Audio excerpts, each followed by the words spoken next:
Nama itu mengikat hati.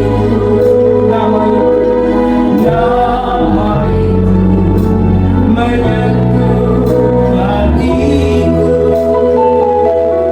Nama itu merubah hatiku. Nama Yesus yang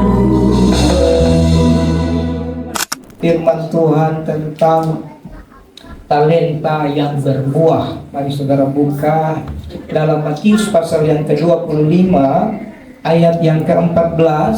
Matius 25 ayat 14 sampai 30. Perumpamaan tentang talenta.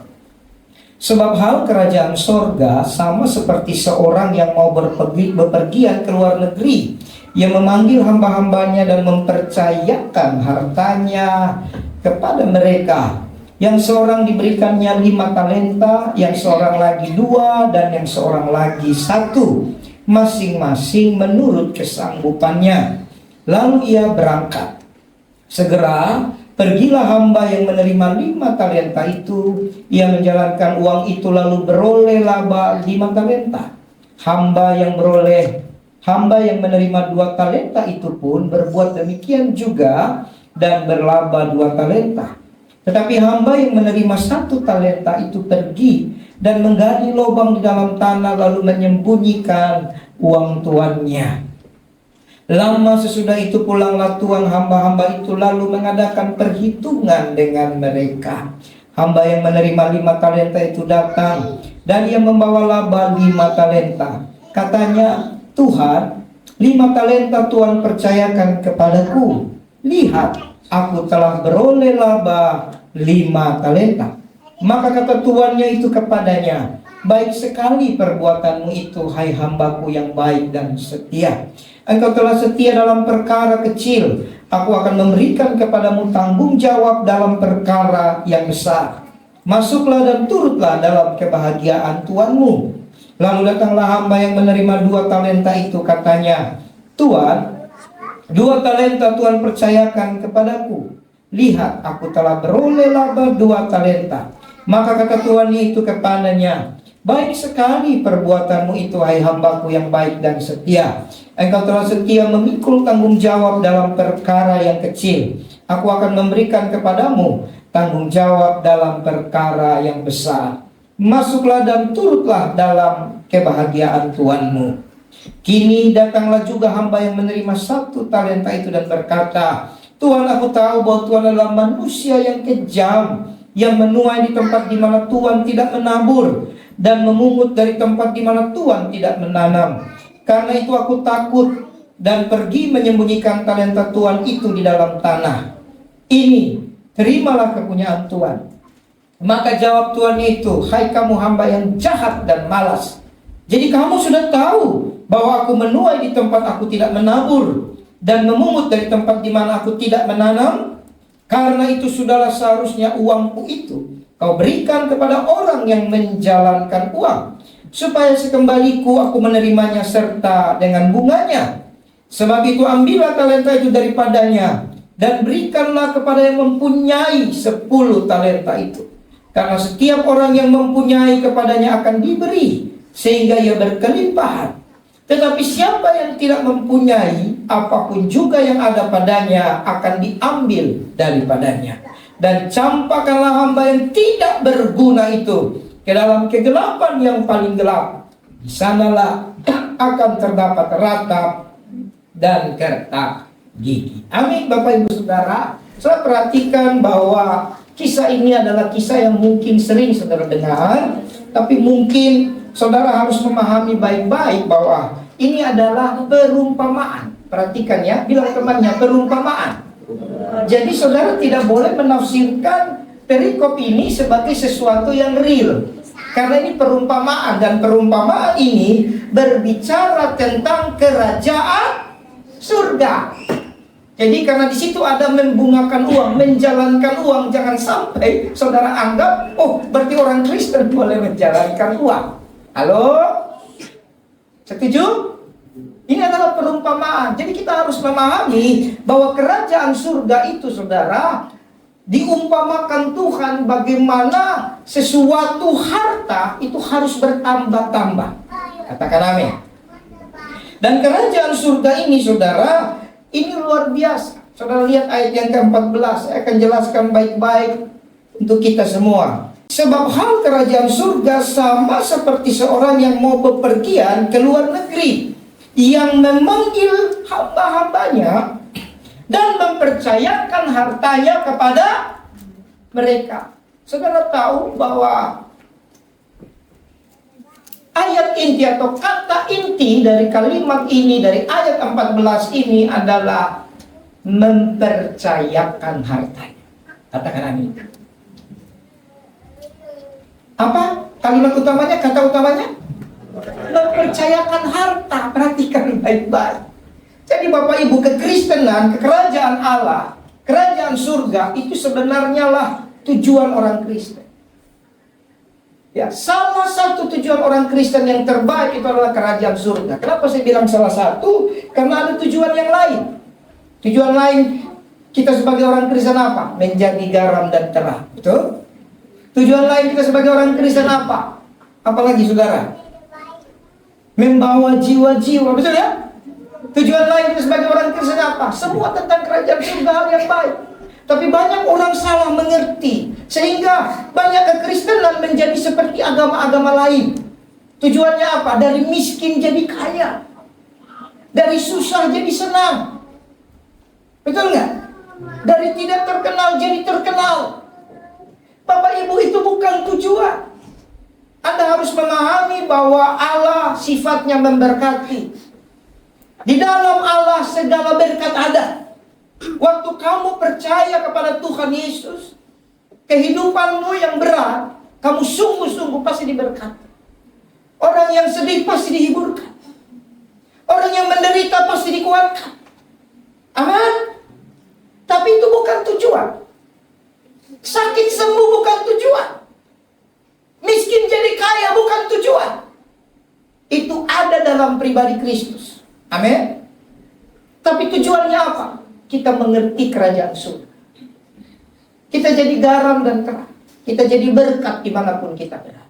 Itu tujuan.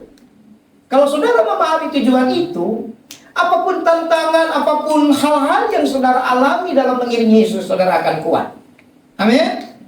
Nah, dalam hal ini dikatakan, waktu kerajaan surga ini, saudara, ini diumpamakan seperti seseorang tua yang mau berpergian. Saudara, Yesus datang ke bumi.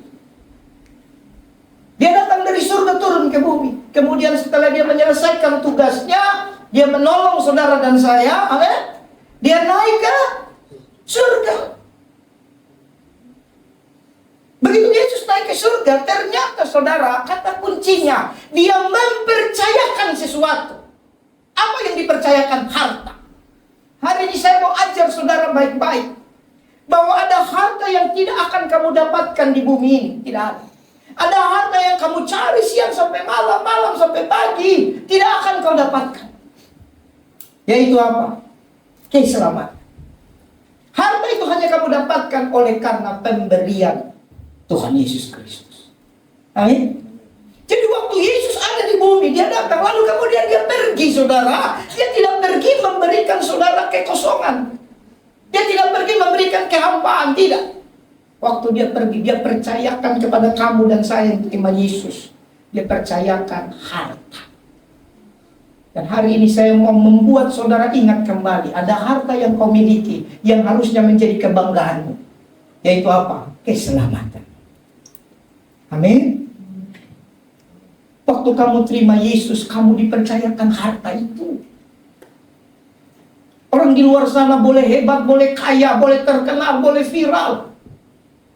Tapi kalau dia tidak dipercayakan harta itu, maka ujungnya adalah kebinasaan yang kekal. Tapi kita mungkin ada di antara saudara orang biasa. Mungkin ada yang pergumulannya sangat berat. Tapi hari ini saya mau ingatkan saudara, kamu hamba Tuhan. Waktu Tuhan pergi, dia tidak tinggalkan kamu kosong. Dia percayakan kamu harta. Amin. Apakah saudara menganggap keselamatan itu harta? Jangan sampai karena aku dari dulu bukannya tambah berhasil, dari dulu tambah susah. Saudara, keselamatanmu ini paling mahal, saudara. Amin ya? Ini paling mahal. Kamu tidak bisa dapat di mana-mana. Hanya dia dapat di dalam nama Yesus. Sebab di luar Yesus tidak ada jalan lain. Tidak ada keselamatan di luar Yesus. Kamu mau berbuat baik ke, kamu mau melakukan semuanya ke, menyumbang segala hartamu tanpa Yesus, kamu tidak akan mendapat kekekalan.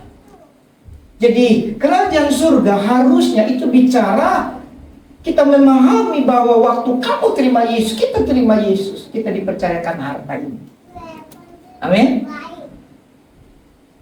Jadi semua sudah punya harta. Angkat tangannya, ikut doa saya. Angkat tangan kanannya saudara dan ikut doa saya. Tuhan Yesus, terima kasih buat harta yang kau percayakan kepada. Terpujilah namamu dalam nama Yesus. Amin. Saudara, harus kita proklamirkan itu karena dikatakan mempercayakan. Saudara, kata mempercayakan ini keren loh. Keren loh dipercayakan. Dan itu Tuhan yang panggil. Dia panggil hamba-hamba dia. Dia panggil. Saudara dan saya dipanggil dari lumpur dosa. Siapa di sini dulu mantan penjudi? Gak usah tunjuk tangan. Siapa di sini dulu mantan pezina? Gak usah tunjuk tangan. Siapa di sini mantan tukang berantem? Gak usah tunjuk tangan. Angguk-angguk aja. Ya kan? Siapa di sini dulu mantan apa? Tukang utang sana sini? Angguk-angguk aja. Gak usah tunjuk tangan. Malu nanti. Jika ini tidak layak saudara dipercayakan, tidak layak. Dia itu Tuhan yang hebat, yang mulia, yang kudus, yang keren. Tapi tiba-tiba mempercayakan kita harta yang berharga. Apa itu keselamatan? Saudara, seluruh dunia tahu bahwa Tuhan itu hebat, betul nggak? Ya. Seluruh dunia tahu Tuhan itu maha agung, maha mulia, maha keren. Dia bisa melakukan banyak hal. Tapi apakah seluruh dunia bisa panggil Tuhan Bapa? Apakah seluruh dunia yang tahu Tuhan hebat bisa panggil Tuhan Bapa? Tidak. Tapi saudara dan saya, karena dipercayakan harta itu, bisa panggil Tuhan Bapa. Saudara-saudara kita di luar sana yang tidak terima Tuhan Yesus, tidak percaya pada Yesus, mereka hanya panggil Tuhan, Tuhan Engkau besar, Tuhan Engkau mulia, Tuhan Engkau hebat, Tuhan Engkau ajaib. Betul. Tapi kamu dan saya bukan hanya tahu Tuhan hebat, tapi Tuhan yang hebat. Kamu bisa panggil apa? Ini satu kedekatan, ini berkat. Misalnya Bapak yang di depan tiba-tiba diangkat anak sama pengusaha terkaya di Indonesia. Lalu dia bilang begini, Pak, panggil saya Bapak. Gimana Pak? Sukacita.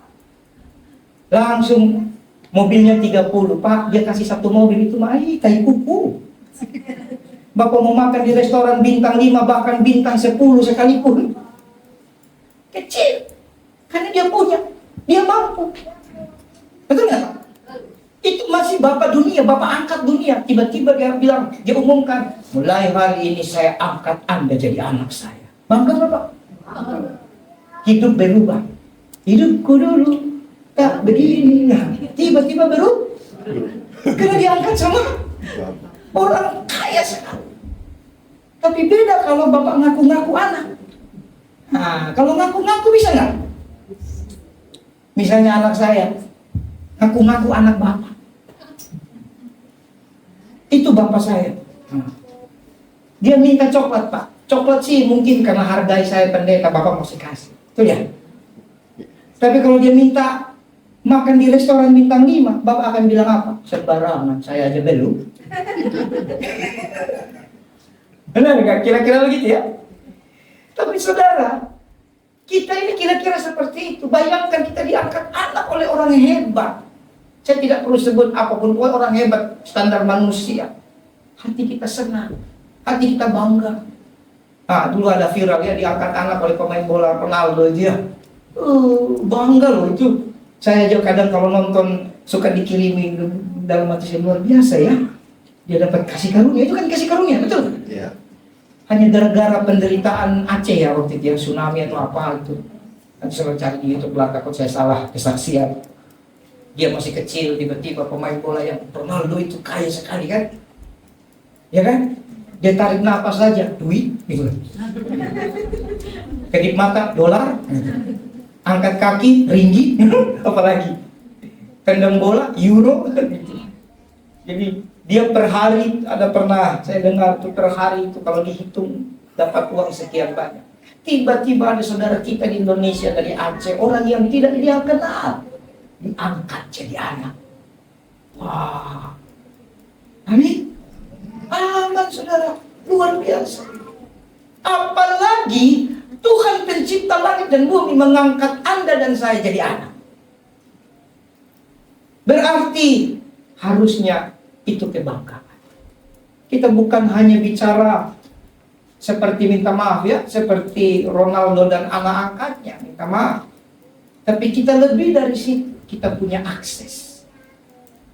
Makanya dalam Matius 6, jika kamu berdoa, panggil aku Bapa. Bahasa sederhananya kan begitu. Jika kamu berdoa, berdoalah demikian, Bapa kami di surga. Artinya begini, jika kamu berdoa, panggil aku. Tidak usah kamu panggil lagi aku Tuhan Maha Besar. Betul aku Maha Besar, tapi sekarang aku mau jadi Bapa. Berarti kamu punya akses. Kenapa orang Kristen tetap susah? Kenapa orang Kristen tetap banyak pergumulan? Dia lupa, kekristenan bukan sekedar agama. Kekristenan bicara hubungan. Kamu punya akses. Punya akses. Kepada Tuhan yang hebat kamu bilang, Bapak tolong saya. Amin. Pernah nggak saudara lagi berat-beratnya bilang, Bapak tolong saya. Mulai hari ini saya mau ajar kita semua, jangan hanya panggil dia Tuhan, memang dia Tuhan. Tapi terima harta yang dia kasih itu. Dan mulai setelah kamu berdoa, panggil dia Bapak. Bapak. Saya percaya saudara yang punya anak, seperti saya pun punya anak. Setiap yang saya lakukan, yang kita lakukan kepada anak kita, selama kita masih normal, masih manusia yang pada umumnya, bukan manusia yang ada aneh-aneh begitu. Tidak ada satupun yang saudara rancangkan untuk anakmu adalah yang jahat. Ada nggak saudara? Ada nggak saudara merancangkan, aku akan hancurkan anak saya. Aku akan bikin dia menderita. Aku akan bikin dia tidak sukses. Ada begitu? Justru setiap teguran-teguranmu, setiap rotan, kalau kamu misalnya pakai rotan kalau dia masih kecil, hangar dan segala macam, tujuannya supaya anakmu nanti kuat menghadapi masa akan datang. Supaya anakmu menjadi sigap, berhasil, tangkap, dan diberkati. Katakan amin. Demikian juga Tuhan. Ingat baik-baik, kamu dipercayakan oleh Tuhan. Jangan pernah berpikir, aku memang begini-gini saja. Sekiranya ada anak Tuhan masih berpikir aku begini-begini saja, berarti dia tidak menghormati bahwa Tuhan mempercayakan hatinya. Amin. Mulai hari ini ingat, kamu dipercayakan hatinya. Bilang kepada temannya, tujuk, terserah mau kiri atau kanan, yang penting jangan tujuk saya. Bilang sama mereka, kamu dipercayakan hati. Jadi jangan sedih lagi, aduh dompetku tipis. Aduh, rekening kok. Kalau gini saudara, kalau token PLN masih bunyi, itu mengingatkan. Kalau rekening dia tidak bunyi saudara. Tahu-tahu habis kan itu ya. Benar nggak? Ya, seperti itu. Bapak Ibu, meskipun mungkin keadaan kita secara manusia, ini saya bicara secara manusia, lagi tidak baik-baik saja. Tapi tetaplah bangga. Kenapa saya bilang bangga? Karena kamu sudah dipercayakan wah, dipercayakan harta yang besar. Amin. Inilah orang Kristen. Ini orang Kristen. Dia bangga karena dia dipercayakan oleh tuannya. Dia tidak bangga karena doanya berhasil. Dia tidak bangga karena dia jadi pengkhotbah terkenal. Dia tidak bangga hanya karena usahanya berhasil. Dia tidak bangga karena dia memimpin pujian, main musik dengan skill yang baik. Orang Kristen harusnya bangga. Kemurahan Tuhan. Dia yang kotor, yang najis gadis yang jijik, yang tidak layak, diangkat jadi anak, dipercayakan harta keselamatan. Amin. Amin. Saya sangat sedih. Banyak sekali orang hari ini membenturkan perumpamaan ini dengan jasmani. Ingat, ini perumpamaan. Banyak yang membenturkan harta itu adalah ikut Yesus pasti diberkati. Di dalam Yesus ada segala berkat. Tapi kadang-kadang diizinkan Tuhan. Maukah kita bersyukur? Perhatikan baik. Kita belajar. Ada orang dapat 5, ada orang dapat 2, ada orang dapat 1. Itu buka dulu ayat yang ke-15. Bersyukur dulu saudara, bersyukur. Karena kalau bersyukur, maka talentamu akan berbuah.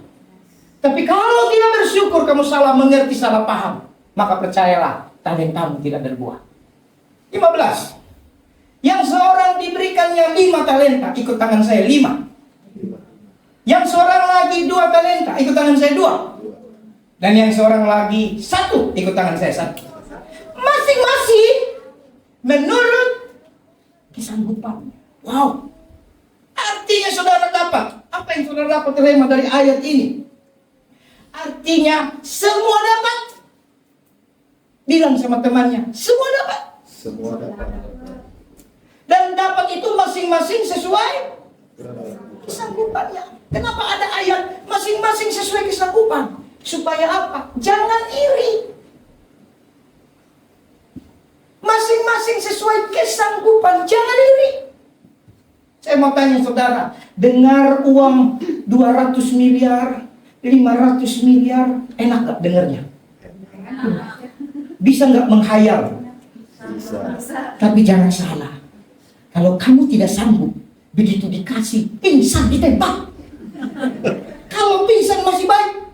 Kalau langsung koin, banyak loh. Kalau karena tidak sanggup, bahaya kan?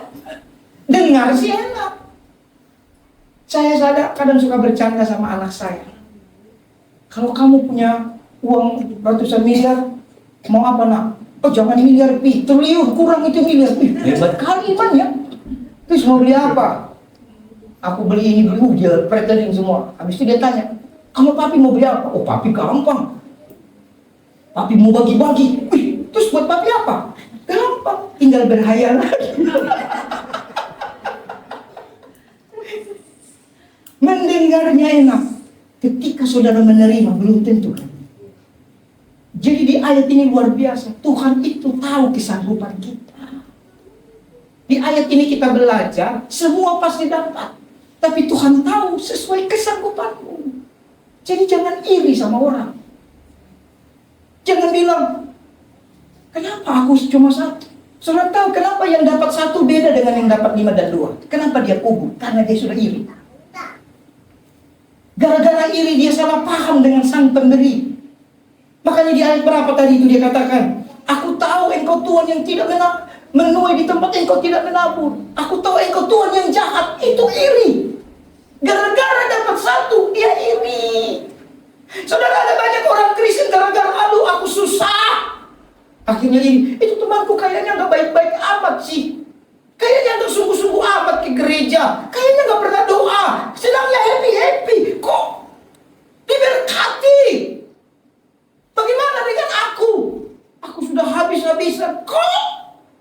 Saudara, kalau tidak memahami bahwa perumpamaan ini bicara berkat keselamatan yang Tuhan berikan, kamu tidak bersyukur, maka kamu akan iri lihat orang lain. Kamu akan iri lihat keberhasilan orang lain. Kamu akan iri lihat kenapa mereka diberkati, kenapa saya susah. Ini sama seperti anak sulung. Anak bungsu terhilang di luar, anak sulung terhilang di dalam. Dia bilang, Bapak tidak pernah bikin aku pesta. Tapi anak bungsu itu yang jahat, yang sudah habisin harta Bapak. Kenapa dia datang? Kau berikan materai, kau berikan cincin, kau berikan jubah, kau berikan pesta. Aku tidak. Kenapa? Sudah iri. Tuhan bilang apa? Dalam peristiwa anak sulung dan bungsu. Bukankah hartaku hartamu juga? Ini orang yang tidak sadar bahwa dia punya akses. Dia cuma sibuk kerja. Saudara, mulai hari ini ingat, setiap kita diberikan Tuhan masing-masing sesuai kesanggupan. Saya sebagai hamba Tuhan, kemarin kita nonton video, boleh ditampilkan lagi. Saya pergi ke daerah-daerah banyak di Indonesia. Waktu di Malaysia, di Sarawak, saya naik mobil 5-6 jam, mobil berat, masih jalan kaki. Jam 6 harus, jam 7 harus mati lampu. Kenapa saya jalani? Bukan saya lebih hebat dari saudara, bukan. Tuhan tahu saya sanggup. Amin. Tuhan tidak suruh saudara karena Tuhan tahu kamu tidak sanggup. Minta maaf, Bapak baju merah. Kira-kira mungkinkah saya akan suruh Bapak, jadwal Bapak main keyboard? Tidak mungkin, karena saya tahu dia tidak sanggup. Beda kalau saya persiapkan. Yang sedang kita lakukan di gereja adalah terus mempersiapkan supaya kita semua berbuah sampai Tuhan Yesus datang entah kapan. Amin. Tapi tentunya kalau belum dipersiapkan, saya tidak akan kasih beban yang saudara tidak sanggup. Tapi paling berat itu begini saudara, banyak kali kita kegeeran. Tahu geer? Kristen geer. Saking cintanya sama Tuhan katanya, di rumah dia berdoa dulu, jangan-jangan Pak Pendeta, jangan-jangan koordinator tunjuk saya jadi multimedia, padahal nggak bisa main laptop. Kegeeran, itu dia. Jangan-jangan saya disuruh main drum, padahal nggak tahu. Jangan-jangan saya disuruh main gitar, padahal kunci C saja dia tidak tahu, yang dia tahu kunci Inggris. Bayangkan orang main musik tidak tahu C, A minor, D minor, dia nggak tahu. Taunya kunci Inggris, kunci pas, kunci 17, kunci 18. Jadi kalau dia main keyboard atau main gitar, orang yang tahunya kunci Inggris, dia banting-banting itu kunci. Tong, tong, tong, tong, tong, tong, tong. WL-nya pusing. Jadi masing-masing dengan kesanggupan, saudara. Dari ayat ini kita belajar, tidak perlu iri. Kalau iri nanti kamu akan seperti yang dapat satu. Kau itu Tuhan yang jahat. Halo? Karena waktu dibagikan dia lihat. Jadi jangan iri. Misalnya ada yang satu dapat apa. Kok saya nggak dapat apa-apa? Enggak. Kamu sudah dapat keselamatan. Amin? Luar biasa. Terus, saudara buka dulu. Jadi diberikan 5, 2, 1 itu artinya tidak ada yang tidak dapat berkat. Tidak ada yang tidak diperlengkapi. Semua diperlengkapi. Amin? Tidak ada yang tidak punya. Jadi orang Kristen tidak lagi ada yang boleh berkata, aku tidak punya apa-apa, aku tidak bisa apa-apa. Minimal apa saudara? Semua kita diperlengkapi. Minimal saudara punya apa? Ada yang tahu? Minimal punya motor GL. Tahu motor GL? Goyang lutut. Jadi kalau ada yang bilang, Pak, saya nggak ke gereja karena saya tidak punya motor. Saya tidak ke gereja karena saya tidak punya sepeda. Saya tidak ke gereja karena saya tidak punya mobil. Tapi kamu masih punya motor GL. Oke? Goyangkan lututmu. Nah, sampai ke gereja kan? Sampai ya? Dan saya percaya tidak ada di sini yang naik GL. Ada? Ada, Aro. Ya GL dari lantai 3 ke lantai 2. Karena kalau dia naik motor lebih berat. Bagaimana caranya bawa motor ya? Ya kan? Tapi mana Aronya ini? Oh dia GL kemana-mana. Bapak Ibu Saudara, tidak ada yang tidak diberkati. Ulang-ulang saya saksikan. Ini tidak mau menunjukkan bahwa saya lebih baik, tidak. Dulu awal-awal saya bertobat tahun 90 akhir, 98, 99. Saya jalan kaki setahun, saudara. Ibadah 2 jam. Dari Ciledug sampai Pusdiklat Geraha Raya, kurang lebih 18 sampai 20 kilo, 6 jam. 6 jam. Perginya, pulangnya 6 jam lagi. 12 jam kami jalan kaki, saudara. Dan jangan saudara pikir waktu kami jalan kaki itu kami berdiri, haleluya. Enggak saudara, kami jalan kaki dengan amarah. Kami jalan kaki dengan air mata. Gini amat ya Tuhan. Jangan suruh bilang, oh Pak Budi mau udah terlatih. Itu baru bertobat bro. Belum seperti hari ini. Nangis. Jangan suruh pikir kami bergandengan tangan dalam kasih, dalam hati, berjalan dalam terang kasih Tuhan. Ayo katakan, amin. Enggak ada saudara. Coba luruskan dulu pikiran saudara. Jangan kamu pikir kesaksian itu dengan rohani saya yang sekarang. Enggak. Waktu itu saudara kami sering, kami berlima itu mikir kapan kami ikat ini pendeta satu.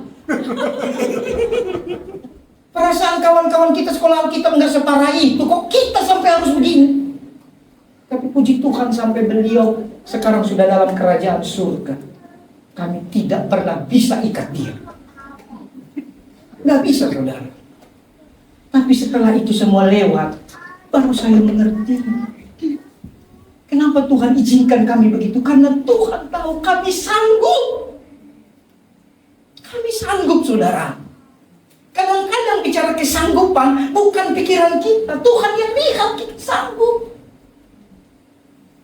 Jangan benturkan masalahmu dengan orang lain. Masalah yang sama kamu sanggup, orang itu belum tentu sanggup. Tapi Tuhan tahu kamu sanggup. Amin. Hei saudara, masing-masing diberikan menurut kesanggupannya. Saudara tidak akan disuruh Tuhan jalan kaki. Tidak sakit. Puji Tuhan, waktu saya ke Sumba, mengingat lagi memori itu. Sekalipun enggak yang sampai 6 jam ya jalan kaki. Tapi begitu turun dari mobil, saya jalan kaki dengan penuh ingat. Wah, ternyata masih sanggup. Amin. Panas itu coy. Panas. Kering. Wah. Makanya dengan berarti sekarang udah ada handphone kan?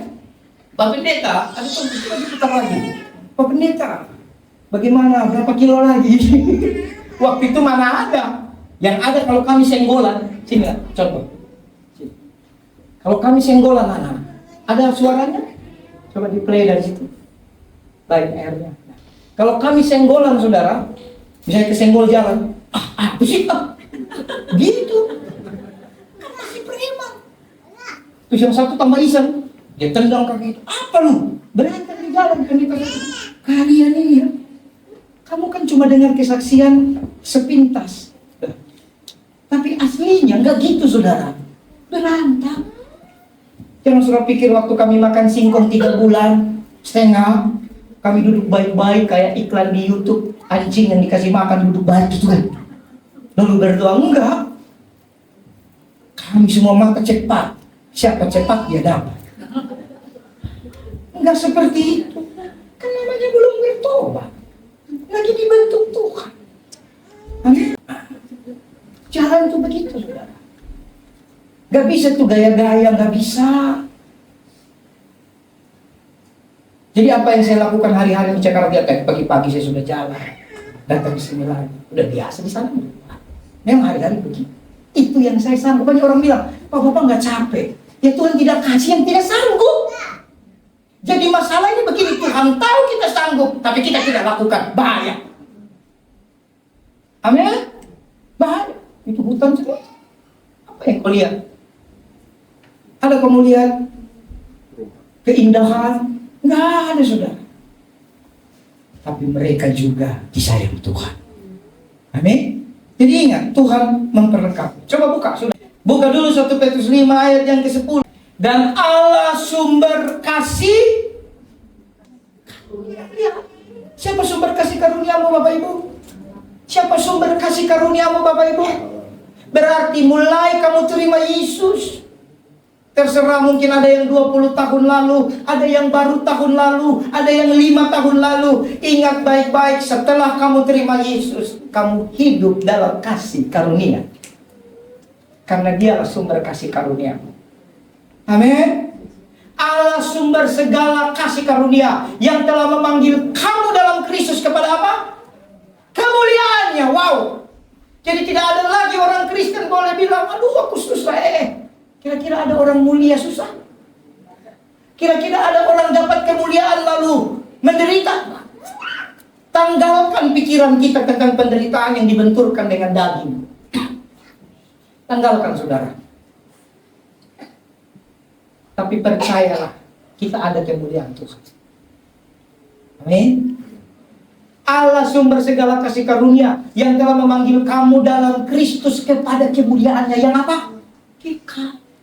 Kamu punya kemuliaan kekal. Akan melengkapi, apalagi?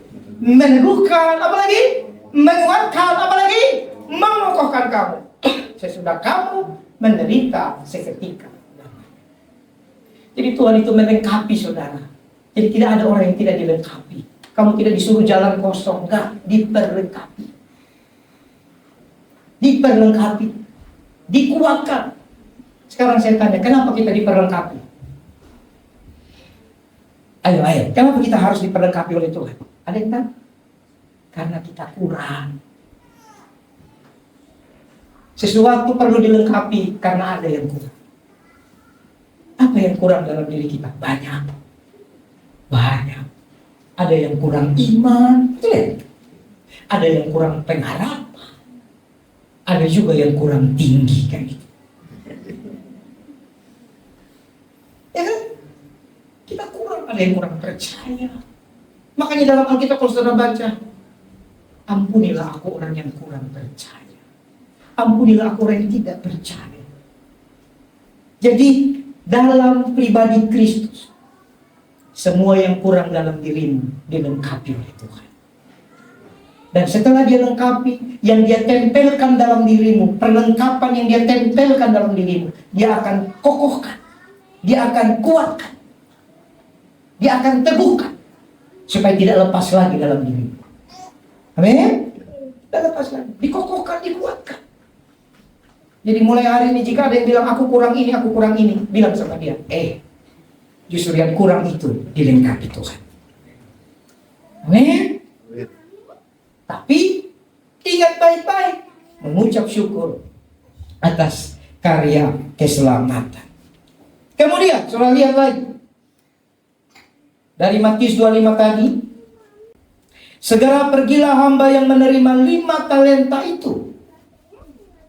Ia menjalankan uang itu lalu beroleh laba 5 talenta.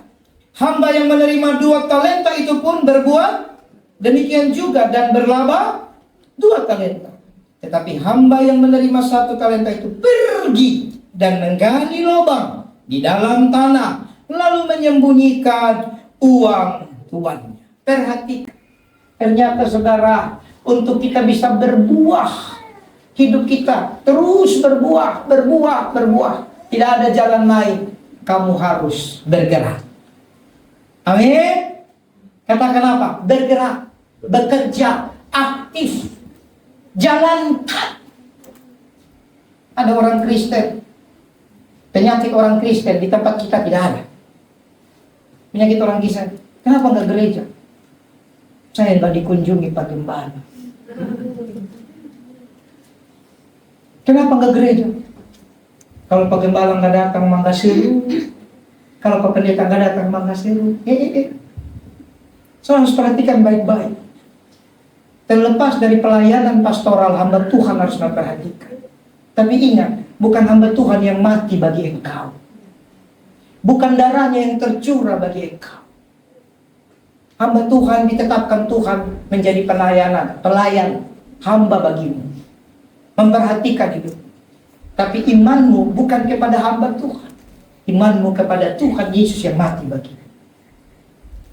Amin. Bergerak. Lagi pula paling sedih ini begini, saudara, banyak orang-orang Kristen dia pikir hamba Tuhan maha tahu. Aku kalau nggak di WA sama Pak Pendeta, jangan harap aku ke gereja. Masa dia tidak tahu aku sakit? Masa Roh Kudus tidak kasih tahu dia? Hebat kali. Kau pikir pendeta maha tahu? Ya kalau kau sakit, kalau kau lagi ingin dikunjungi, WA lah. Simpel kan? Kuota itu tidak mahal, sekarang gratis. Kalau nggak ada kuota, nebeng di wifi orang. Datang ke tetangga, bang, wifi-nya, passwordnya apa? Lalu dia tanya, kenapa? Mau WA pendeta aku, ini pendeta aku nggak ngerti-ngerti. Ya ini saudara, ada orang yang suka menggali lubang sendiri. Dapat keselamatan tapi dia gali lubang. Tuhan mau kita bergerak. Amin. Bekerja, jalankan. Bagikan keselamatan yang sudah kau terima bagimu. Bagikan, bergerak aktif. Jangan tunggu. Jangan saudara. Aktif. Minimal apa? Latih dirimu beribadah. Mulai aktif bergerak, beritakan Injil. Bagaimana caranya? Coba ditampilkan yang beritakan Injil kemarin. Saudara tidak disuruh Tuhan langsung ke situ. Bagaimana cara beritakan Injil? Beritakan Injil dulu kepada teman-teman kita yang sudah percaya Yesus tapi tidak ke gereja. Gampang kan? Jangan langsung ke Kedar Nebayot, jangan langsung ke dukun-dukun. Beritakan kepada yang belum mau sungguh-sungguh.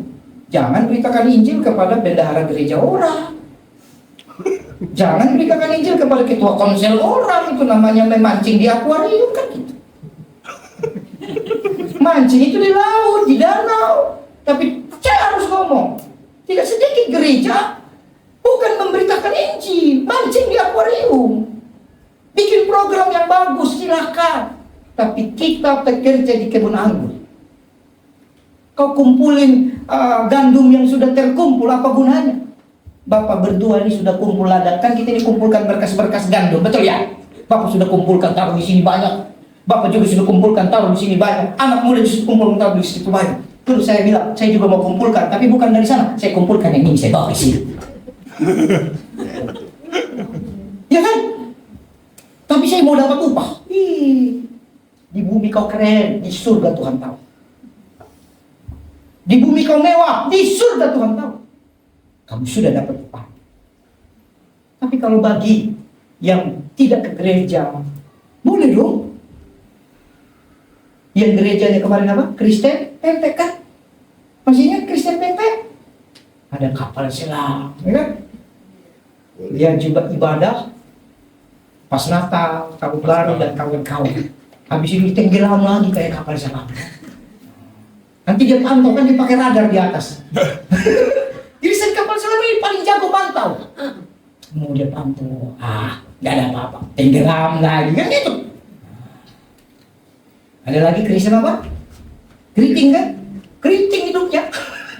Banyak ketemu teman masalah terus yang dibicarakan masalah terus, yang dibahas masalah terus. Aduh, keriting banget hidupnya. Gak pernah ada damai-damainya. Nah, yang lebih repot Kristen kulit kan? Kristen kulit itu apa? Tahu semua, tapi apa? Kulitnya doang. Sepotong. Nah, tapi sekarang yang lagi ramai itu Kristen adaan. Ya kan? Ada pas kejadian. Ada saja. Ini yang paling banyak. Jangan saudara. Ingat baik-baik saudara. Bahwa Tuhan Yesus mau kita menjalankan. Dia selamatkan kita. Kenapa saudara? Karena dia sudah beri kunci kerajaan surga. Kamu sudah punya kunci. Saudara-saudara kita, ingat ya. Saya tidak malu bersaksi. Bapak saya Kristen dari lahir. Saya tidak sebut denominasi ya. Tapi kemudian waktu dia dengar saya sekolah Alkitab, saya bingung kenapa dia marah. Butuh nggak dia diberitakan Injil? Setiap kali saya ngomong Injil, dia bilang, berhenti ngomong Injil. Kau belum lahir, Bapak sudah baca Alkitab. Oh iya juga sih. Jangan bau-bau Yesusmu di sini. Aku ngerti daripada kau. Oh iya benar juga sih. Kalau kamu tidak lahir dari saya, kamu tidak terima Yesus. Oh iya juga sih. Tapi apakah karena kamu udah dengar itu lalu kamu tidak beritakan Injil buat dia? Itu kan kesombongan, betul? Saya mulai berdoa. Pelan-pelan beritakan Injil. Gara-gara beritakan Injil, pulang KKR, orang sanjung, orang senang. Sampai di rumah saya ditampel, dipukul. Nah itu. Tapi puji Tuhan, 8 tahun kemudian, Bapak saya terima Yesus sungguh-sungguh. Bukan Kristen dari lahir, tapi terima Yesus. Kadang ada harga yang dibayar, saudara. Halo? Halo? Jadi beritakan Injil, bergerak, saudara. Coba lihat tetanggamu kiri kanan. Coba lihat mereka. Kamu pagi-pagi udah bangun siap-siap ke gereja. Kamu berjalan, dia baru bangun. Begitu ya. Kamu pulang ke rumah, dia masuk kamar tidur lagi. Berarti dia tidak ke gereja. Ketahuan nggak? Datangi. Bilang, mari terimalah harta. Nih. Jangan kubur. Jangan kubur, saudara. Jangan gali lubang. Jangan kita gali lubang karena tadi iri. Kenapa saya cuma satu? Orang yang sungguh-sungguh bergerak diberkati Tuhan. Amin. Pemeliharaan Tuhan nyata bagi orang yang bekerja bagi kerajaan Allah. Saudara tahu kenapa mujizat berhenti? Tahu kisah janda yang suaminya meninggal dengan Elisa itu? 2 Raja-Raja pasal 3, tahu? Yang anaknya mau dijual jadi budak, tahu? Tapi apa kata Elisa? Kumpulkan semua bejana, tapi jangan terlalu sedikit. Lalu dia kumpulkan. Dia punya minyak sedikit dalam buli-buli, betul? Lalu minyak itu dituang, gak habis-habis kan? Semangat kan, pas tuang semangat kan? Ternyata dia dan anak tidak sevisi. Mamanya lagi semangat tuang. Dia bilang sama anaknya, bawa lagi tempayan. Anaknya bilang apa? Sudah tidak ada. Begitu anaknya bilang tidak ada, berhenti minyak itu mengalir. Mujizat itu berhenti bukan karena Tuhan, tapi berhenti karena kita. Halo? Kamu mau mengalami mujizat, bergerak terus. Perbanyak bejanamu, perluas hatimu, perluas pekerjaanmu. Maka Tuhan akan memberkati dengan mujizat. Jangan, saudara, aku udah lelah, aku udah capek. Stop. Jangan, saudara. Karena yang membuat mujizat berhenti bukan Tuhan. Kan terus dituangkan, betul nggak? Terus dituangkan kan? Waktu dituangkan mujizat, mamanya semangat nggak? Semangat. Saking semangatnya dia bilang, bawa lagi nak, bawa lagi. Masih ada, ini mami. Wah, bawa lagi. Pas entah, saya tidak tahu, Alkitab tidak mencatat. Mungkin sudah tempayan ke-30, mungkin ya. Kita nggak tahu. Begitu sudah tempayan 30, masih semangat. Bawa lagi nak. Anaknya bilang apa? Sudah tidak ada. Maka berhentilah minyak itu benar. Saudara, kalau mau diberkati, pikirkan kerajaan surga. Pikirkan, jangan pikir diri sendiri saja. Orang yang pikir diri sendiri itulah yang punya satu talenta. Hanya punya keselamatan, keselamatannya pun dia simpan, dia kubur, dia dengan salah paham, maka habis. Apa kata Tuhan kepada orang-orang seperti ini? Coba saudara lihat di ayat yang ke-29. Karena setiap orang yang mempunyai kepadanya akan diberi sehingga ia berkelimpahan, tapi kepada siapa yang tidak mempunyai, apapun yang ada padanya akan diambil daripadanya. Dan campakkanlah hamba yang tidak berguna. Wah, waktu saya baca ayat ini, meskipun keadaan ekonomi saya kadang berat, waktu saya baca ayat ini saya langsung berdoa, benar Tuhan, jangan sampai Engkau bilang aku hamba yang tidak berguna. Paham Bapak Ibu? Ini firman Tuhan. Sekalipun berat keadaan, tapi saya tidak mau. Begitu saya baca ini langsung rema di hati saya. Belasan tahun lalu saya baca, Tuhan, saya tidak mau. Saya hamba, saya dapat talenta, tapi Tuhan bilang hamba tidak berguna. Kira-kira minta maaf kalau saya bilang sama saudara, kamu tidak berguna. Tersinggung gak? Tersinggung gak saudara? Karena Tuhan sudah percayakan. Amin. Jadi kadang baca Alkitab itu sederhana, nggak usah cari bahasa asli. Ya, di saat tertentu boleh. Tapi kadang-kadang baca dengan rendah hati, kena di hati kita. Saya langsung berdoa, Tuhan, jangan sampai aku hamba yang tidak berguna. Itu sebab kenapa saya masih terus mau melayani, doakan orang. orang sakit, orang yang saya tidak kenal. Kadang-kadang cenderung kita dimanfaatkan ya. Sudah pulih pergi suka-sukanya. Pikiran manusia sedih, tapi saya mau belajar. Jangan sampai Tuhan bilang aku tidak berguna. Saya mau hamba yang berguna. Bilang sama dirimu, Tuhan, saya mau hamba yang berguna. Amin. Keadaan berat, saudara, bisa.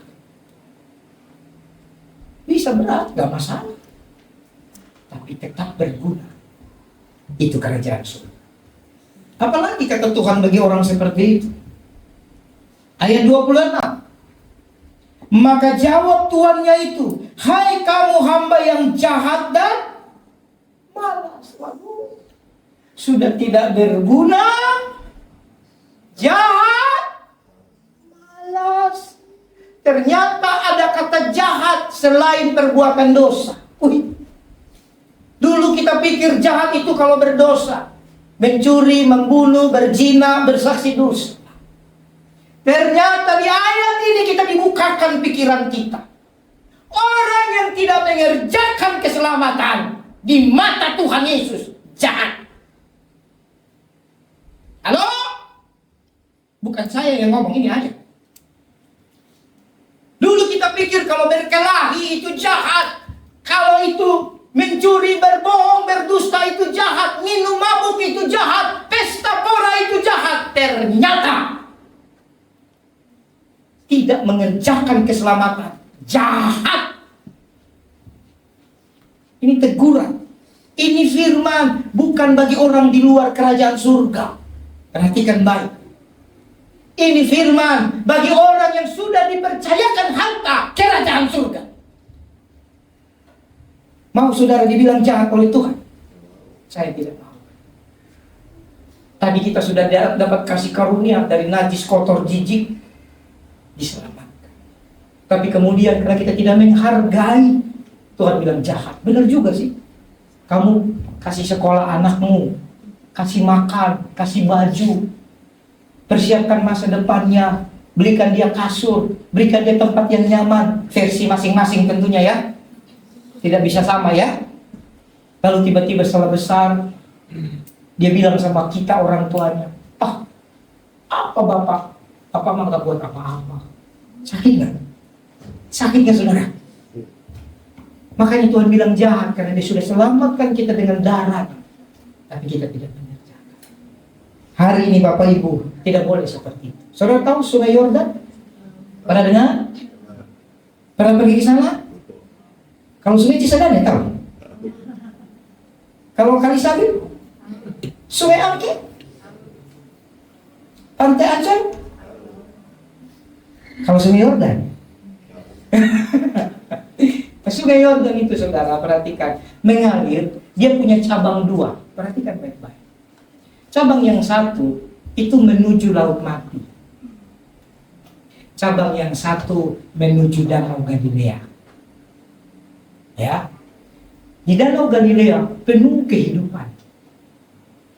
Ada ikan. Tidak? Rasul-rasul memancing di mana? Tapi di Laut Mati tidak ada saudara kehidupan. Kenapa tidak ada kehidupan? Karena dia tertutup.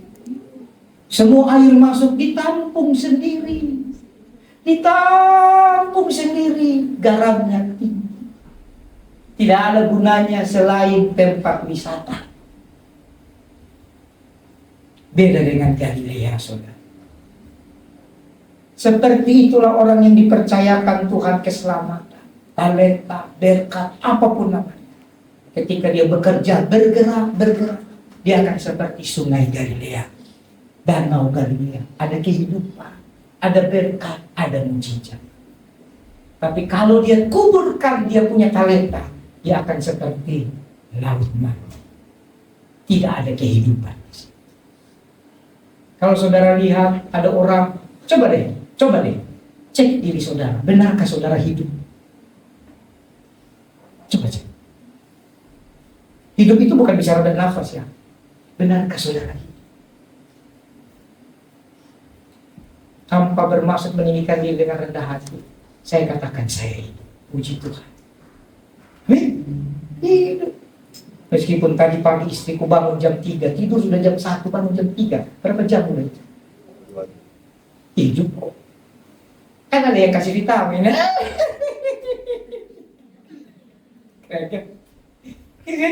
Vitaminnya mantap punya. TOP, DGT, kau minum sebutir nyala sampai malam lagi. Sampai mau tidur pun tidak bisa. Saking nyalanya. Artinya begini, ada orang mikirnya daging terus ya, fisik. Lalu tidur cuma 2 jam ini bagaimana nanti? Aman. Aman, saudara. Kenapa saya bilang, apakah kamu benar-benar ini bukan bicara kenyamanan, ini bukan bicara kamu punya banyak uang, ini bukan bicara kamu tidak punya masalah. Tapi kata hidup di sini, ketika kamu menjadi seperti Danau Galilea. Ada banyak orang diberkati, ada banyak orang senang, ada mujizat di situ. Sekalipun mujizatnya tidak harus dinikmati oleh si danau itu, tapi dinikmati oleh orang lain. Amin. Itu hidup daripada laut mati. Tidak ada yang bisa di situ. Tidak ada. Ya mungkin yang hidup ya ganggang atau apalah. Saya juga tidak terlalu paham urusan ekosistem. Tapi Bapak Ibu, hari ini bergerak. Ingat baik poin khotbah hari ini. Yang pertama, hargai bahwa saudara diberikan, dipercayakan harta yang berharga. Amin. Yang kedua, tidak ada yang tidak dapat berkat. Masing-masing dapat menurut kesan. Jadi nggak boleh iri. Amin. Nggak boleh iri. Jangan lihat rumput tetangga lebih hijau dari rumput. Kita harus batalkan statement itu. Itu ajaran dunia. Ajaran dunia kan rumput tetangga lebih hijau dari rumput sendiri. Benarkah itu ayat firman? Enggak. Ayat firman adalah apa? Tuhan adalah gembalaku, takkan kekurangan aku. Ia membaringkan aku di padang yang berumput hijau. Itu ayatnya. Atau begini, Mazmur 23 itu apa begini? Rumput tetangga itu lebih hijau, karena itu aku mau ke sana dan datang membaringkan diri di atas rumput tetangga. Gitu aja. Hei, kamu orang Kristen. Orang dunia boleh bilang itu nggak apa-apa, kita dengar juga nggak masalah. Tapi iman kita, rumputku lebih hijau dari rumput orang lain. Kenapa rumputku lebih hijau? Karena Tuhan baringkan aku di padang berumput hijau. Kalau saudara punya iman itu, keadaanmu berat, kamu happy, kamu suka cita, bukan nggak punya masalah, bukan. Saya kalau lagi masalah berat, saya nyanyi ini. Supaya saya tidak boleh enaknya mereka jalan-jalan ya. Jangan dia tetangga. Padahal dia jalan-jalan kredit juga.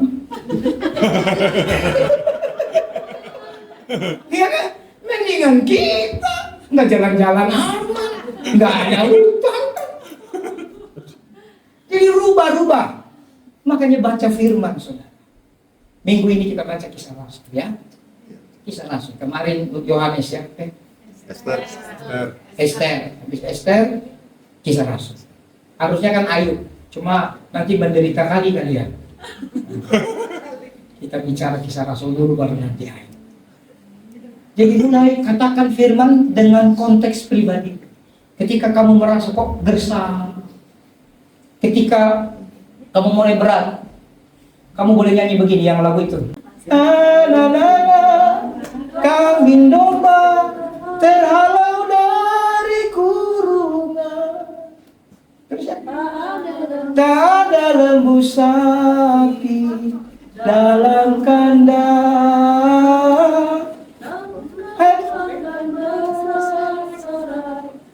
Dalam Tuhan bagi.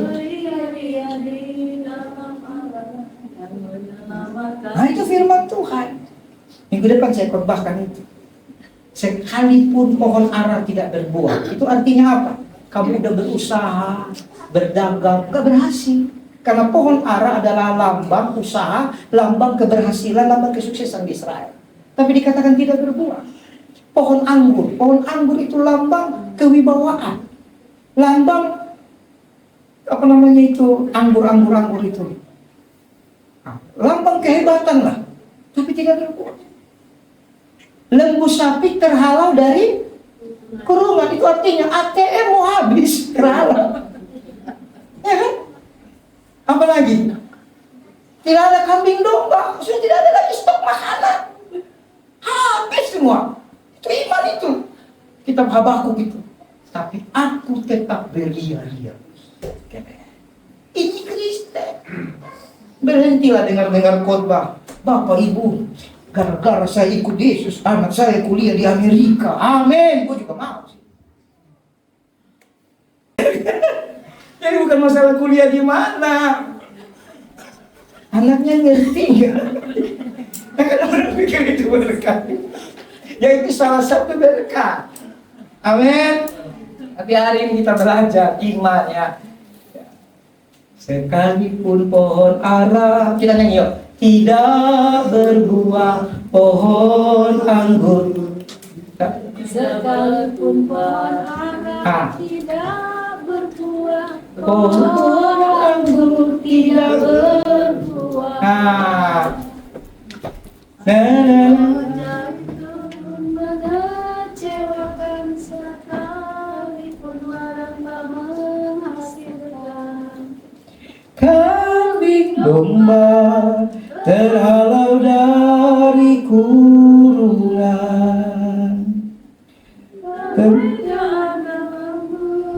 sapi. Dan tolong coba dibuka ayatnya. Habakuk 3 ayat 17. Ya. Pohon ara tidak berbunga, pohon anggur tidak berbuah. Hasil pohon zaitun mengecewakan, sekalipun ladang tak menghasilkan.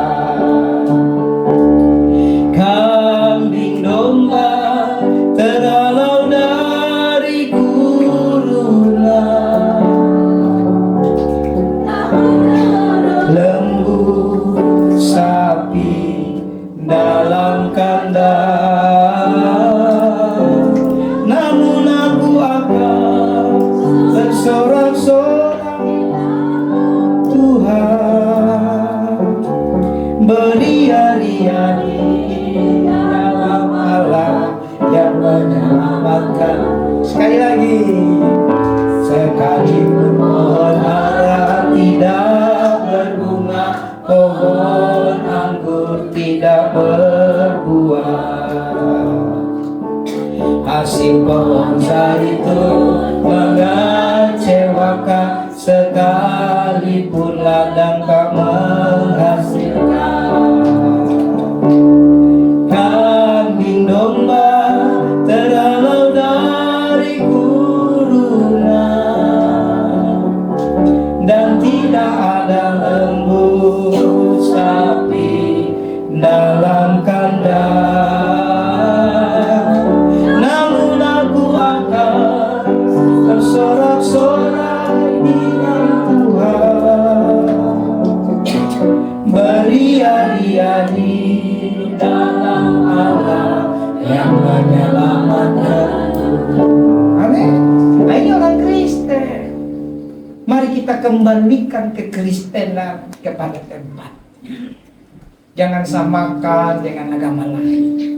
Tapi bukan berarti itu saudara, ya sudahlah aku tetap susah. Enggak, saudara percaya Tuhan ada.